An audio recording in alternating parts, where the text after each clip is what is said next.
Hello বন্ধুরা, চলে এসেছি আবার একটা নতুন ভিডিও নিয়ে। আজকে আমি শেখাবো যে এই অন্নপূর্ণার ভান্ডারে 13 পাতার ফর্মটি কীভাবে ফিল আপ করে। আমি এই সম্পূর্ণ প্রসেসটি আপনাদেরকে দেখিয়ে দেবো। ডাউনলোড করা থেকে শুরু করে ফিল আপ পর্যন্ত আপনারা দেখতে পারবেন। হ্যালো ফ্রেন্ডস, আপনাদের নিয়ে আমি সৌরভ। চলো আজকে ভিডিও শুরু করি। আর একটা দরকারি কথা রয়েছে, আপনারা দেখতে পাচ্ছেন যে অন্নপূর্ণা ভান্ডারের ওয়েবসাইটটি খুলছে না, এমন একটি ইন্টারফেস দেখাচ্ছে। এই ইন্টারফেস দেখানোর কারণটা কি? এই ইন্টারফেস দেখানোর কারণ হলো এটি একমাত্র সরকারি আধিকারিকরা ইউজ করতে পারবে, তাছাড়া আমরা লোকাল মানুষ ইউজ করতে পারবো না। এবার আসল কারণটা হলো ফর্মটা ডাউনলোড করবো কোত্থেকে। আপনাদের আশেপাশে যে অঞ্চল রয়েছে, মানে এলাকার যে আশেপাশে অঞ্চল রয়েছে, সেখান থেকে ওই ফ্রিতে ফর্ম দেওয়া হচ্ছে। তাছাড়া যদি সেখান থেকে যদি নাও দেয়, তাহলে আপনাদের যে আশেপাশে যে ক্যাফে রয়েছে, অর্থাৎ যেখানে অনলাইনের কাজ হয়, সেখানে গিয়ে আপনারা ফর্মটি বের করতে পারবেন। তারা আগের থেকে ফর্মটি ডাউনলোড করে রেখে দিয়েছেন। চলে যাই এখন ডাইরেক্ট ফর্ম ফিল আপের দিকে। ফর্মটি সবার প্রথমে দেখো 1 নম্বরে কি লেখা আছে। 1 নম্বরে লেখা আছে পরিবার প্রধানের নাম, এখানে নামটা লিখবেন। আর কথাটা বলে দিচ্ছি, আপনারা ফিল আপ করবেন কিন্তু এই যে খালি প্রথম লাইনে, এই দ্বিতীয় লাইনে ফিল আপ করতে হলে এই যে খালি এই যে এইটুকু ফিল আপ করবেন, তাছাড়া আর এই লাইনে আর ফিল আপ করবেন না। তাছাড়া এইখানে তো ফিল আপ করতে লাগবে না, এখানে সব কিছু জানিয়ে দেওয়া আছে কী কী লাগবে। আর এই যে এখানে আপনারা ফিল আপ করবেন। সবার প্রথমে দেখাচ্ছে পরিবারের প্রধানের নাম, HOF মানে হেড অফ দ্য ফ্যামিলি। এখানে আপনি নামটি লিখে দেবেন।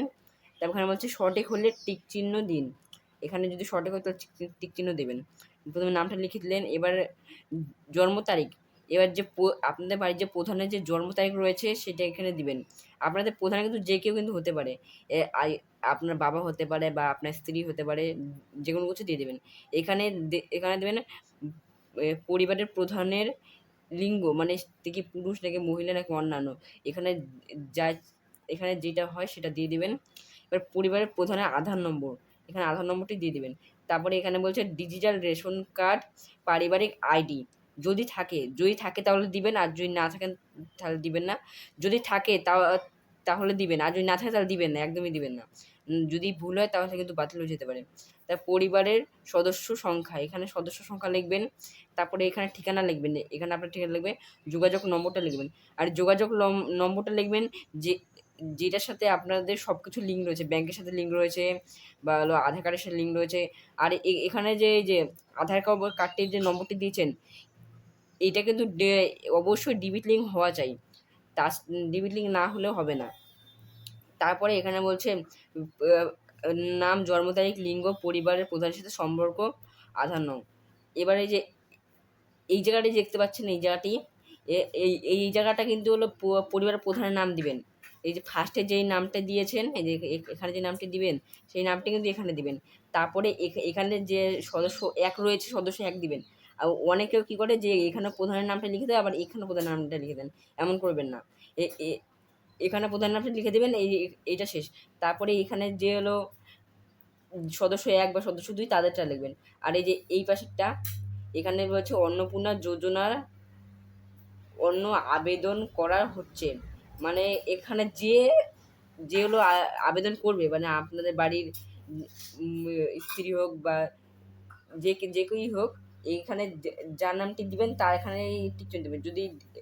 যদি দেন 1 নম্বর সদস্য যদি দেন, যে লক্ষ্মী মানে পাবে, তার যদি 1 নম্বর দেন তাহলে এখানে টিক চিহ্ন দেবেন। আর যদি 2 নম্বরে দেন তার নাম, তার 2 নম্বর টিক চিহ্ন দেবেন। প্রথম পাতা ফিল আপ হয়ে গেলো। এবার এই যে এখানে সেম যেটা বললাম, সদস্য 1, সদস্য 2, সদস্য 5। এবার সদস্য 5 পর্যন্ত দেওয়া আছে। আপনাদের বাড়ির যদি 5 জন থাকে, যদি 5 জন বেশি থাকে তাহলে 5 জনই দিবেন, আর যদি 5 জন কম থাকে তাহলে যতজন আছে ততজনই দিবেন। তারপরে এই যে এখানে দেখতে পাচ্ছেন পরিবারের প্রধান এবং পরিবারের সকল প্রাপ্তবয়স্ক সদস্যদের ব্যাংক অ্যাকাউন্ট। এখানে বলছে এই যে HOF মানে এটা হেড অফ দ্য ফ্যামিলির, মানে যেই ফ্যামিলিতে হেড তার অ্যাকাউন্টটা সর্বপ্রথমে বসাবেন। তার এই যে ব্যাংকের নাম বসাবেন, ব্যাংক অ্যাকাউন্ট নম্বর বসাবেন। তারপরে এএফসি কোড এটা আপনারা ব্যাংকের পাসবই পেয়ে যাবেন। তারপর সদস্য 1 দিবে, সদস্য 2 দিবে, সদস্য 3 দিবে। আর আপনার বাচ্চাদের যদি ব্যাংক অ্যাকাউন্ট না হয়ে থাকে তাহলে দেওয়ার দরকার নেই। আর যদি এখানে বলছে ডিবি লিঙ্কের জন্য আধার লিঙ্ক যুক্ত ব্যাংক অ্যাকাউন্ট প্রদান করুন, মানে এখানে এমন ব্যাঙ্ক অ্যাকাউন্ট করবেন যেটা আধার সাথে ডিবিট লিঙ্ক করা আছে, এমনই দিবেন, না হলে কিন্তু বাতিল হয়ে যেতে পারে। চলো চলে যায় তৃতীয় পেজে। এইটা তো ওই যে দ্বিতীয় পেজের মধ্যে পড়ে। এবার এপিক নম্বর, ওই যে আপনার যে যবে যে ভোট দিয়েছিলেন, এই কিছুদিন আগে যে ভোটটা দিয়েছিলেন, সেই ভোটে যে বড় ছোট্ট একটা কাগজ দিয়েছিল না, সেই কাগজটি এই এপিক নম্বর আর বিধানসভা ক্ষেত্র সংখ্যাটি লিখে দেবেন। এই যেখানে লেখা আছে HOF, এখানে এখানে কিন্তু হেড অফ দ্য ফ্যামিলিটা দিবেন। HOF মানে হলো হেড অফ দ্য ফ্যামিলি। এখানে বাড়ির প্রধানের বিধানসভা নংটা দিয়ে দিবেন। তারপরে সদস্য 1, সদস্য 2, সদস্য 3, সদস্য 4, সদস্য 5, মানে টোটাল 5 জনের দেওয়া রয়েছে। এবার চলে যাই আমরা সোজাসুজি 12 নম্বরে, বিভাগ। মানে আপনার কাস্ট কি? কাস্ট মানে হলো জাতি। আপনার জাতি কি? আপনার জাতি কি হলো ইউআর বা শ্রেণী, এই এমন করে আপনার জাতি যেটা হবে ST, SC, OBC, এমনই যাই হোক আপনি আমরা দিয়ে দেবেন, যেটাই আপনাদের কাস্ট হোক দিয়ে দেবেন। তারপরে আমরা চলে এসেছি খ নম্বরে, রেশন কার্ড, খাদ্য ভর্তুকি। এবার আপনার কি ডিজিটাল রেশন কার্ড আছে? যদি থাকে তাহলে হ্যাঁ দিবেন, আর যদি না থাকে তাহলে না দেবেন। যদি হ্যাঁ হয় তবে কার্ডের ধরন উল্লেখ করুন। আপনার কি কার্ড, সে রাডওয়ার নাকি BVD নাকি AY, এটা দেবেন। তারা নিচে দেখছেন পরিবারটি রেশন দোকান থেকে মাসিক রেশন তুলেছে কিনা। যদি হ্যাঁ হয়, মানে আপনি কি মাসে মাসে রেশন তুলছেন, তুলছেন নাকি তুলছেন না। যদি না হয় তাহলে না দেবেন, যদি হ্যাঁ হয় তাহলে হ্যাঁ দেবেন। এবার এখানে যায় সম্পদ, বাড়ির ধরন। আপনার পরিবারে কি 3টে বেশি পাকা ঘর আছে? যদি 3টে বেশি পাকা ঘর থাকে তাহলে হ্যাঁ দেবেন, আর যদি 3টে বেশি পাকা ঘর না থাকে তাহলে না দেবেন। এখানে আছে পারিবারিক জমির মালিকানা। আপনার কি জমি জায়গা আছে? যদি হ্যাঁ হয় তাহলে দিবেন, আর যদি না হয় তাহলে না দেবেন। এবার চলে যাই আমরা 4 নম্বর পৃষ্ঠারে। যে পরিবারের সকল সদস্যের মোট জমির পরিমাণ কত? যদি থাকে তাহলে দেবেন, আর যদি না থাকে তাহলে দেবেন না। এখানে যানবাহন, আপনি পরিবারের কোন সদস্য কি আবাহিনী মোট চালক? মানে এখানে বলছে যে আপনার বাড়িতে কি 4 চাকা গাড়ি রয়েছে? যদি গাড়ি থাকে তাহলে হ্যাঁ দেবেন, আর গাড়ি যদি না থাকে তাহলে না দেবেন। আর যদি গাড়ি থাকে, এখানে যদি হ্যাঁ হয় তবে গাড়ির সংখ্যা উল্লেখ করুন, মানে গাড়ির নম্বরটা আর গাড়ির রেজিস্ট্রেশন নম্বর। এটা ফিল আপ হয়ে গেলো। এবার এখানে হচ্ছে গাড়ির টিপস স্টক, যদি হ্যাঁ হয় মডেল। এখানে কোনো কিছু করার দরকার নেই, এটা ছেড়ে দিন, এটা নির্দেশ। এইখানে বলেছে আপনি পারিবারিক বিধৃত সদস্যদের হস্তবিনা মানে আপনি কি কোনো LIC নিয়ে রেখেছেন? যদি LIC নেন তাহলে হ্যাঁ দিবেন, আর এইটিকে ফিল আপ করে দেবেন। যে হেড অফ দ্য ফ্যামিলি, সদস্য 1, সদস্য 2, সদস্য 3, সদস্য 4, সদস্য 5 দিয়ে দেবেন। আর যদি না হয় তাহলে না করে কোনো কিছু দেওয়ার দরকার নেই। এবারে চলে যাব আমরা আয় এবং পেশা। কোনো সদস্য কি আয়কর বা পেশাগত কর প্রদান করেন? মানে আপনার কি বাড়ির যে সদস্য আছে তারা কি কোনো সরকারি অফিসে কাজ করে? যদি হ্যাঁ হয় হ্যাঁ দেবেন, আর যদি না হয় তাহলে না দেবেন। পরিবারের সদস্য পেন কার্ড যদি থাকে, যদি থাকে হ্যাঁ দেবেন, না থাকে না দেবেন। যে প্রথমে হেড অফ দ্য ফ্যামিলি নাম, তারপরে পেন কার্ড, তারপরে সদস্য 1, সদস্য 2, সদস্য 3, তারপরে সদস্য 4, সদস্য 5। তারপরে যে এখানে বলেছে যে আপনাদের বাড়িতে যে সদস্য রয়েছে তারা কিসের কাজ করে। যদি বাচ্চা হয় তাহলে কিন্তু বেকার দিয়ে দেবেন, কেন তারা পড়াশোনা করছে তাই জন্য বেকার। আর যদি শ্রমিক হয়, যদি সরকারি অধিকারী হয় তাহলে যে কোনো একটা ঠিক দিয়ে দেবেন, সদস্য 1, সদস্য 2, সদস্য 3। বলতে গেলে অতই হিমশিম খাবেন না, আর মানুষের কথা কান দেবেন না, কেন মানুষ অনেক কিছু বলে। 4, 5। এবার এখানে বলছে পরিবারের শিক্ষিত প্রাপ্তবয়স্ক সদস্যদের সংখ্যা এবং পরিবারের অশিক্ষিত প্রাপ্তবয়স্কদের সংখ্যা। এখানে যে সংখ্যা লিখবেন যদি শিক্ষিত থাকে তাহলে সংখ্যা লিখবেন, আর যদি অশিক্ষিত থাকলে সংখ্যা লিখবেন। এখানে এই যে হেড অফ দ্য ফ্যামিলি প্রথমে, এখানে শিক্ষিত না অশিক্ষিত, আপনার ফ্যামিলিতে যদি হেড অফ দ্য ফ্যামিলি শিক্ষিত হয় তাহলে শিক্ষিত দেবেন সদস্য 1, সদস্য 2, সদস্য 3, তারপরে সদস্য 4, সদস্য 5।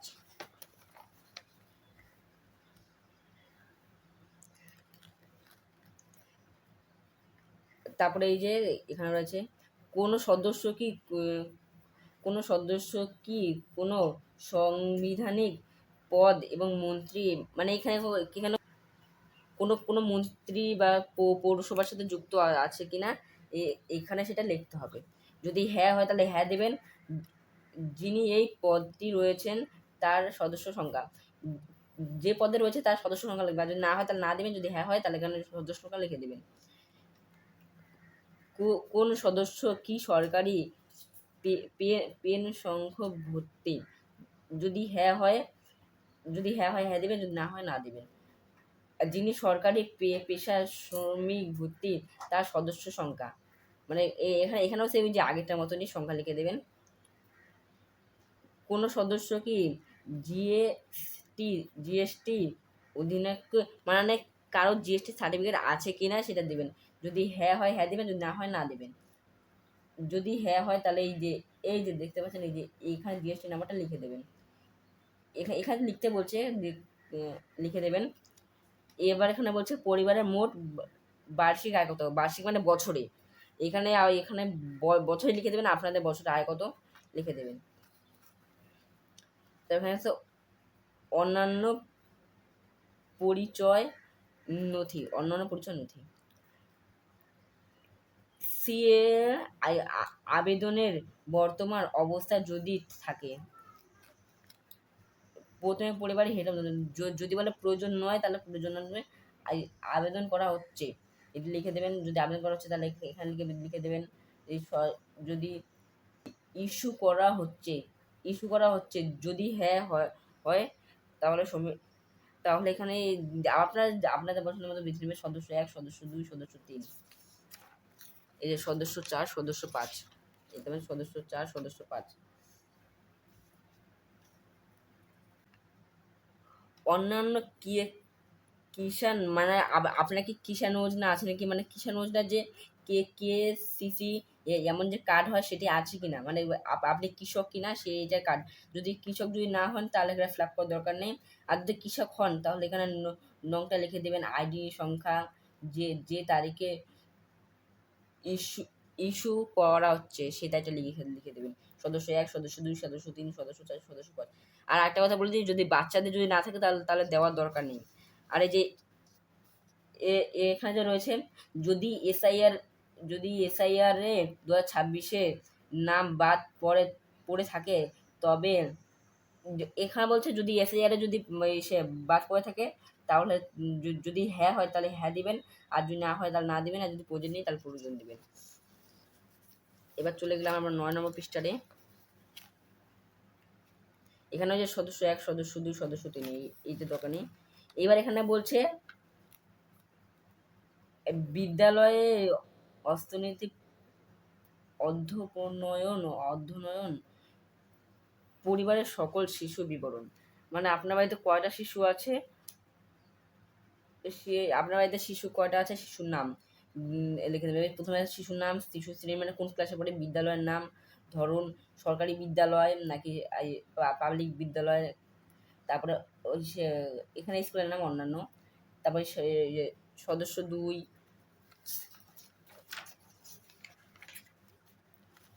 তারপরে সদস্য 3, সদস্য 4। এখানে সদস্য 4টেই দিয়েছে, মানে যদি বাচ্চা যদি 4টির বেশি থাকে তাহলে আপনারা দিবেন না। শিশু টিকাকরণের বর্তমান অবস্থা, যদি শিশু টিকাকরণ যদি হয়ে থাকে তাহলে হ্যাঁ দেবেন, আর যদি টিকাকরণ যদি না হয় তাহলে হ্যাঁ না দিয়ে কারণটা কিন্তু দিতে হবে, কী কারণে আপনারা দেননি। শিশু 1, শিশু 2, শিশু 3, 4টাই দিয়েছে শিশু। এবারে চলে যাব নিচের দিকে। আপনি কি কোনো সরকারি প্রকল্প সুবিধা ডিবিটি এর মধ্যে দিয়ে পাচ্ছেন? এই পরিবারের প্রধান, মানে সবার আগে পরিবারের প্রধান, যদি হ্যাঁ হয় হ্যাঁ, এখানে বেশিরভাগ পরিবারের প্রধান নাই দেওয়া উচিত, কেন পরিবারের প্রধান যদি মেয়ে যদি ফিমেল হয় তাহলে আপনারা হ্যাঁ দেবেন, আর যদি মেল হয় তাহলে হ্যাঁ আপনারা না দেবেন। তারপর যদি হ্যাঁ হয় তাহলে এখানে দিয়ে কিছু দেবেন।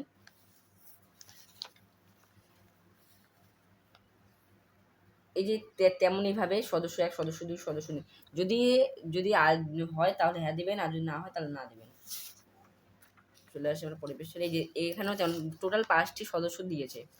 এবারে যে নিচে একটা কারণ দিয়েছে, বাদ দেওয়া দেওয়া হলে কারণ অফিসে চিহ্নকৃত, এখানে এখানে রয়েছে বাদ দেওয়া হলে কারণ অফিসারকৃত সম্পূর্ণ। এখানে বলছে যদি আমি কোনো কিছু ভুল লিখি তাহলে আমাকে অ্যারেস্ট করা হবে। সোজাসুজি এই যে এই অপশনে দেখতে পাচ্ছেন, এই অপশনে টিক দিয়ে এই যে এখানে লেখা আছে, আমি এই মন্ত্রে ঘোষণা করছি যে এই উপর প্রস্তাবিত তথ্য আমার জান এবং বিশ্বাস অনুমিত। যদি এখানে অনুমতি টিক দিতে পারি, এখানে অনুমতি না দিয়ে কিন্তু ফর্মটা রিজেক্ট হয়ে যাবে। এবার তারপরে যে এখানেও কিছুটা লেখা আছে, আপনারা পড়ে নেবেন। তারপরে এই যে এখানে আপনাদের যে প্রধানের যে সাইন, মানে আপনাদের বাড়ির যে প্রধান আছে তার সাইনটি দিয়ে ব্যাস আপনাদের ফর্মটা ফিল আপ হয়ে যাবে। আর এইটুকু কোনো কিছু দরকার নেই, এইটুকু যারা জমা নেবে তারা ফিল আপ করে নেবেন। এইটুকুই। দেখলেন খুব সুন্দরভাবে ফর্মটি ফিল আপ হয়ে গেল। এবার এইটা জমা দেবেন কোথায়? আপনার যে আশেপাশে যে কোনো ভিডিও অফিস বা সরকারি আধিকারিক রয়েছে সেখানে গিয়ে আপনারা সহজেই এটি জমা দিতে পারবেন।